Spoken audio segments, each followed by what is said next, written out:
السلام علیکم۔ حضرت عیسیٰ علیہ السلام اپنی قوم کے لیے خدا کے دربار میں ہاتھ بلند کر کے اور اپنی قوم کو اپنے ساتھ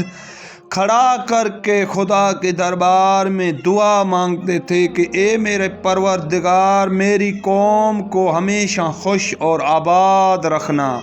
اپنے اہل عیال کے ساتھ ہمیشہ ان کو مسکراتے ہوئے رکھنا۔ اور حضرت عیسیٰ علیہ السلام اپنی قوم کے لیے خدا سے معافرت مانگتا تھا، وہ بھی اکیلا جا کر کسی پہاڑ اور نہر پر جا کر خدا کو اس نہر کا واسطہ دے کر کے اے میرے پروردگار، جس کے لیے یہ نہریں، یہ دریا آپ نے بنائے ہوئے ہیں،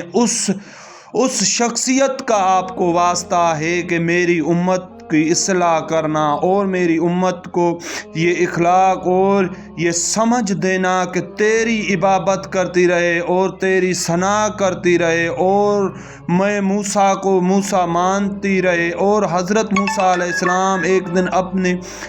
گاؤں میں آ کر ایک دریا کے کنارے پر ایک شخص کو سمجھا رہا تھا، کہ وہ شخص ایک یہودی تھا اور اس شخص کو کہہ رہا تھا کہ میں خدا کا نبی ہوں اور میں خدا کی طرف سے بھیجا گیا ہوا ہوں اور مجھے خدا نے آپ کی اصلاح کے لیے بھیجا ہے اور کہا ہے کہ تو جا کر میرا دین اور میرا اسلام ان لوگوں کو بتا دے کہ میں خدا ہوں اور خدا ایک ہی